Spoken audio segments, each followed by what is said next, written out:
Hi, everyone, and welcome back to another weekly roundup with Immutable Holdings. My name is Billy Baxter. And I'm Jordan Freed, Chairman and CEO.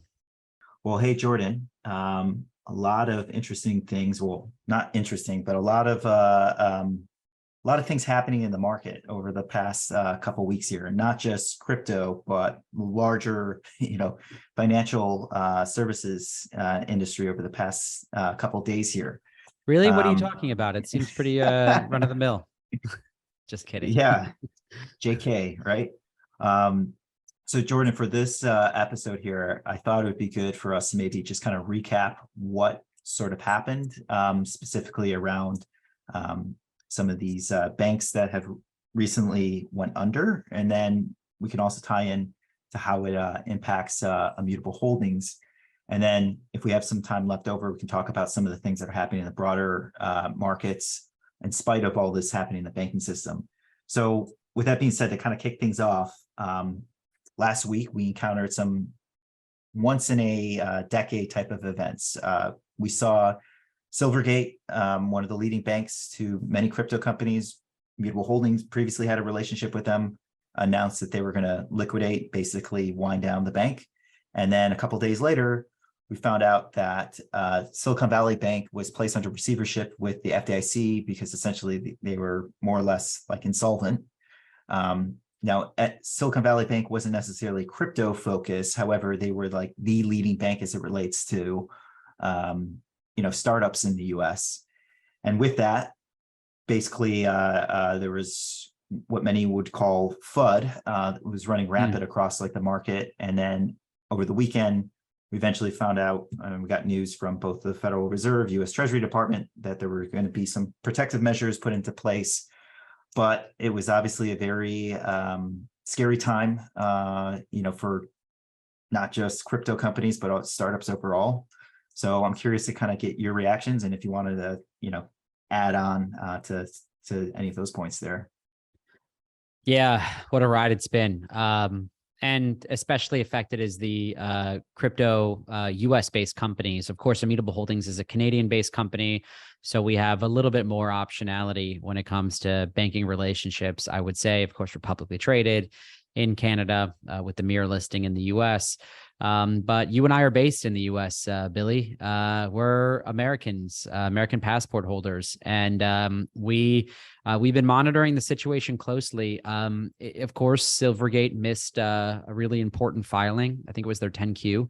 And that sparked a whole bunch of speculation, but people started digging in. It's never a good thing when a publicly traded company misses a filing or is late with the filing. Things look to be a little bit worse than they were. And there was a run. Everybody got their money out, us included. And we moved to safer pastures, if you will. Obviously didn't stop there. We saw what happened with Silvergate Bank, start really in the middle of the week, and then towards the end of the week. And it's unfortunate because there's a lot of finger pointing that's going on right now in the market, Billy. But I want to share with everyone listening that it's really easy to point a finger and say, hey, the VCs, they screamed, fire in a crowded theater, or, it's Peter Thiel's fault, or it's the tech company's fault, or it's the crypto people's fault. That's not really what went on with Silicon Valley Bank. No bank is perfect when it comes to risk management, and Silicon Valley Bank wasn't alone in that. Sure, they had a unique nature of their business and a little bit of a unique position there, but the silent run that's been happening on banks has been the Fed's policy of a 5+% treasury. You can earn 5% or close to 5% on a 6-month treasury right now. Why would you keep money in a low yielding checking account? That's the bank run that's been happening for a while. All Peter Thiel did was notice that was going on and get his capital out. Obviously, the FDIC stepped in. I think most people are caught up to what has happened. The deposits, people have been able to, even after the fact, get their money out of Silvergate. People have been able to get their money out of both Silicon Valley Bank now. And then Signature, right? There's a lot of speculation about what's happening with Signature. We've got comments from former board members saying that they were intentionally targeted, that Signature would have survived this even without receivership, that they would have been able to use the new facilities that the Fed and the Treasury announced in a joint statement late on Sunday night this past weekend. But they weren't given that opportunity. They were sort of even unfairly targeted. There was a great article in CoinDesk today in that some of the international banks are stepping in to fill the gap now, because you have 3 crypto-friendly banks that are now no longer available to new banking relationships: Silvergate, Silicon Valley Bank, and Signature. HSBC offered through their hat in the ring, as did Santander and a few others. To name a few, there's still several large regional banks in the US that are open to crypto banking relationships. And we're doing our best to help our friends and industry partners, do what they need from a cash management perspective, helping, make introductions when we can, and just checking in, making sure everyone's doing okay. It's hard enough to start a tech company. It's hard enough to start a tech company in a new and innovative industry like the crypto industry. It's hard enough to do it when you start to, threaten banks and banking relationships.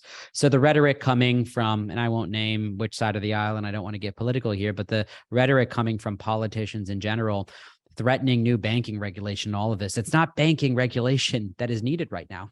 It was the Federal Reserve's policy, the most aggressive rate hikes we've seen in the shortest period of time, that led to the run on the banks. Again, the run on the banks isn't the VCs taking their money out. The run on the banks is the run towards a high yield instrument, a 6-month treasury. And of course, it makes long duration fixed income stuff like mortgage-backed securities less valuable. And again, Silicon Valley Bank was not alone in those practices. There's still another $600 billion of that long duration fixed income stuff throughout the rest of the banking system that is going to have to be written down, that people are going to have to take losses on, or the Fed is going to have to buy and absorb on their balance sheet and take the loss themselves. So, we're working our way through this. Billy, I think it really highlights the need for Bitcoin. I think it really highlights the need for cryptocurrency and the value proposition of the technology. The Bitcoin white paper, this, and I think some of our listeners are eager to learn more about it. But, Bitcoin was created on October 31st of 2008. The Genesis block was on January 3rd of 2009. And in it was encoded a message from the previous financial crisis. In the wake of it, Chancellor on brink of second bailout for banks. And the truth is, what the Fed is in a really crappy position now. We got the CPI print this morning. It was sort of on expectations, 6% year over year. And we're waiting to see what the Fed will do at their next meeting. Whether, some kind of tapering off is called for, even a rate cut. But as we sort of make sense of this, it sort of looks like their hand is forced and the currency is going to be debased. It's going to be devalued, because the only way for them to guarantee these deposits over the FDIC limit is to step in and do effectively a quantitative easing type scenario, where more money is injected into the system to either buy these now much less valuable long duration fixed income things, these mortgage-backed securities or long duration treasuries, and to pick those up and to take the loss themselves. That hurts everyday working Americans. That hurts everyday working people that earn $20 an hour in US dollars. That makes those US dollars less valuable. And again, that's really the value of a Bitcoin, and that there'll never be more than 21 million of it created. That's the value of a commodity like gold, and why gold has done well over the past week. So I think people are looking for the solution. People are looking for the answer. And you really do have the perfect setup for crypto in this. So as a crypto company, yes, we're a crypto company, and no, that's not a bad word. It's not a bad thing to be a crypto company. Even despite now that it may be a little bit harder to get a banking relationship, we're very confident. We're confident in our banking partners. We're confident that as a Canadian company, we'll have the ability to get those. But the great shame, Billy, is that the next tech entrepreneur thinking of starting the crypto business is going to think twice about doing it in the United States of America. They're going to look to Singapore. They'll look to Abu Dhabi. They'll look to the Emirates. They'll look to jurisdictions that have much more progressive, proactive, pro-crypto regulatory frameworks and guidance. that make it easy for them to operate. And America is on the wrong side of history with this, unfortunately. If it is intentional, it's not to say that it was, but if this was an attack and these banks were specifically targeted, if Signature was especially targeted because of the nature of their clients, that'll be unfortunate and also likely short-lived, because that's just the policy of this administration. It wasn't the policy of the previous administration, likely won't be the policy of the next administration if the administration does change in 2024. So crypto is a long duration, long time horizon for those that come to it and invest in it. And we appreciate the patience of everyone that is still holding our stock, that is still in the space, actively investing in the space, or just holding on to their portfolios.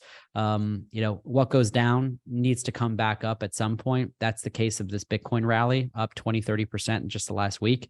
I'm confident that, the strategy here is really just hold serve, continue to develop our business lines, continue to deliver shareholder value. And that's been our approach. Yeah. Well, it was definitely a pretty scary couple of days, because as you alluded to, when you're building a startup or building a business, you would think the cash that you have on hand is safe and protected. But then over the past couple of days there, not only just us, but a lot of other folks across the, industry and also larger startup ecosystem were kind of fearful that, cash wasn't going to be on hand to cover working capital, right? Heart attacks across the board. And to those that are laughing about it and making comments about it on Twitter, it's so uncalled for. You need to we need empathy. Put yourself in the shoes of someone that started a business. Someone who put their reputation on the line, their neck on the line, their time on the line. They spend nights and weekends away from their kids, away from their families, to go out there, to be the man in the arena, to build a company, to employ all of these people. And then they have to stress about making payroll the following week because they may not have access to their checking account where all the W-2 payments are withdrawn from. It's not fair to blame those folks, nor is it fair to laugh at them and poke fun at them. Yeah. And I was going to say the main point, just to be cognizant of, and as you're highlighting, is that the companies, the startups, the businesses that had their funds at these banks, the only wrong thing that they did was just put their funds at the bank, right? And we're hoping that it was going to be kept there, safely.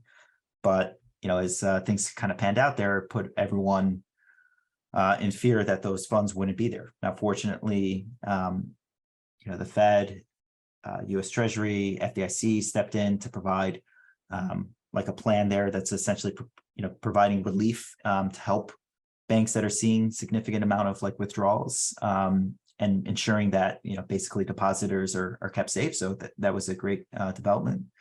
But nonetheless, this was just something that, absolutely not fun to live through.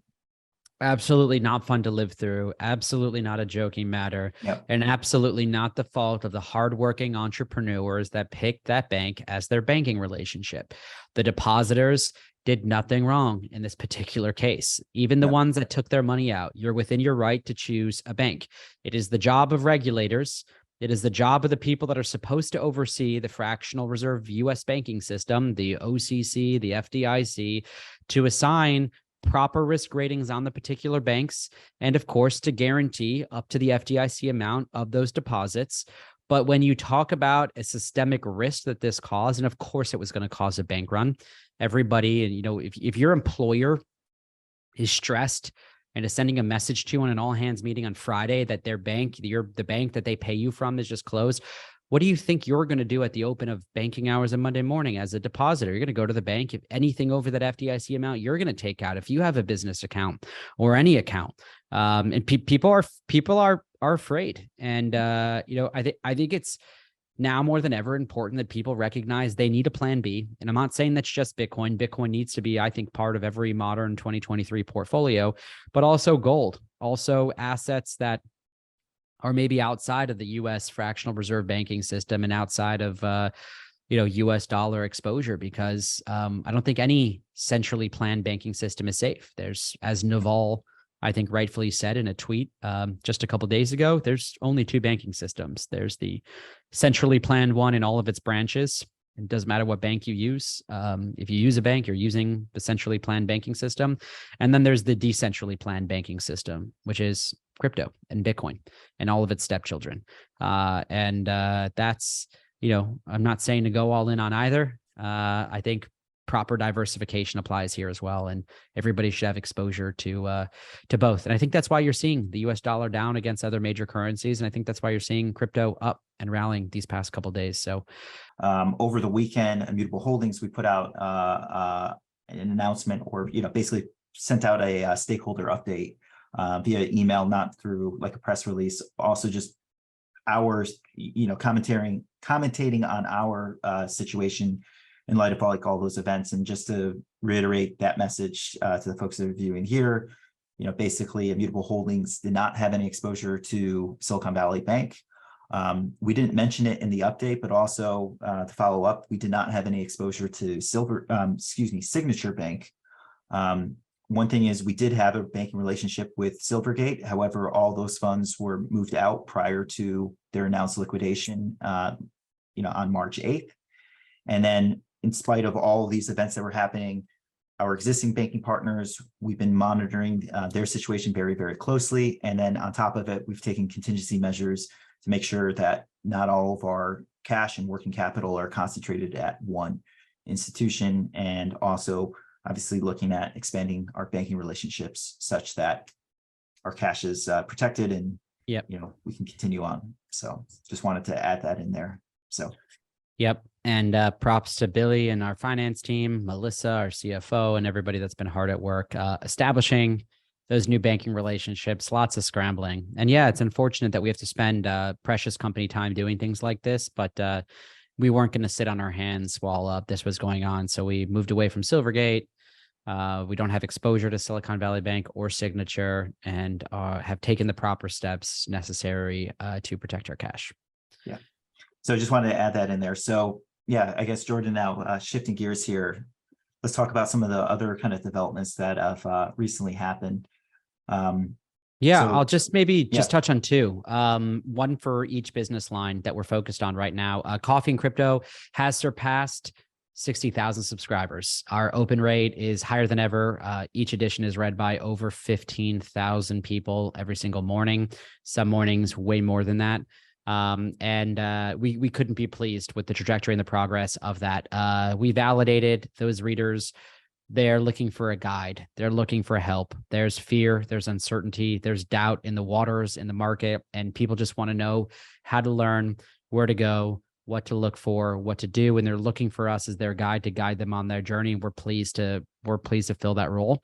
We think that some products that they may be interested in, again, are educational in nature, where they can take a course with us for, initially a low fee, and then maybe an gradually increasing fee, where we can educate them on the very basics of Bitcoin, the very basics, and how to secure assets, how to diligence a protocol, what NFTs are, how to create NFTs, things of that nature.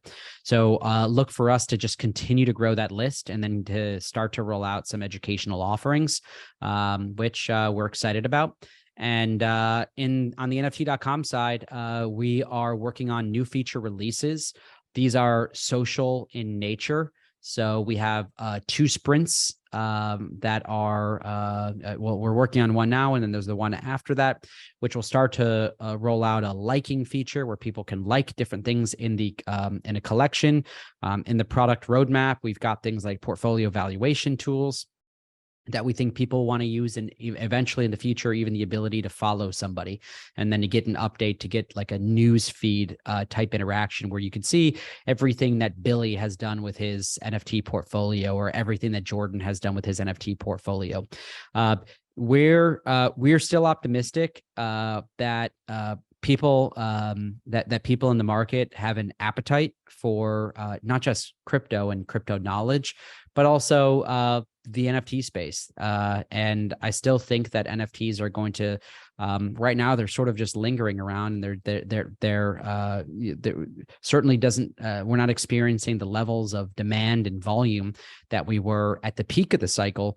But I I expect that doesn't last forever. Again, that returns. And as we add new feature sets to this platform, we're really building for when that market does eventually come back. And that typically happens when capital flows back to these protocols. So I think great progress on both of these. There's community building, there's key holder meetings. Make sure you follow me on Twitter if you're listening. That's not a shameless plug to like make my ego feel good. I post a lot of updates and I join frequently Twitter spaces where I talk about the market, I talk about NFTs, I talk about NFT.com and things of that nature. So if you're interested in what we're working on and what we are doing to return our share price to where it once was, follow me there. We are hard at work every day, and we're not oblivious to the fact that our share price is low. It's down from where it was. But that doesn't mean that we're, that doesn't change our course of execution. We continue to build, we continue to progress, and we're confident that we can deliver the value that we set out to deliver to shareholders. I think that's the update for this week. Definitely. Well, obviously a lot of stuff to cover here, and we're going to take things day by day here. So Jordan, thanks for your time. More importantly, thank you to everyone that's been watching this episode. We hope to share more next week. Hopefully we got some better news to share there. So thank you again. On the banking side, I think we got great news on the NFT.com side and on the coffee crypto side. I'd say better news in the banking side. I think when you say take things day by day, we're not worried about the day-to-day of Immutable Holdings. We're safe and we're on solid ground. We're talking about the market in general. So the U.S. economy overall. Exactly. I want to clarify that. I think there's always the macroeconomic risk and what's going to happen with rates, what's going to happen with regional banks. I think we share the concerns that the market shares. Our guess is as good as any, I guess you'd say. So, we're watching. We're not macroeconomists. Nothing we said here is financial advice. But as we always say, Billy, if you've enjoyed this video, please like it. Please subscribe to get updated and notified when new videos come out. And then please comment and interact with the comments. So many of you are watching it, but not commenting. Just give us a thumbs up if you watched it. Say you liked what we said, you want us to dive into a topic in more detail. Just say, hey, Jordan, hey, Billy, I watched it. And, I watched to the end because I could hear you say that at the end. So, we'd love to hear from you and how you're doing and if you were affected by this banking thing. Hope to see you at the next update. Great. So with that being said, thanks again and speak to you next week.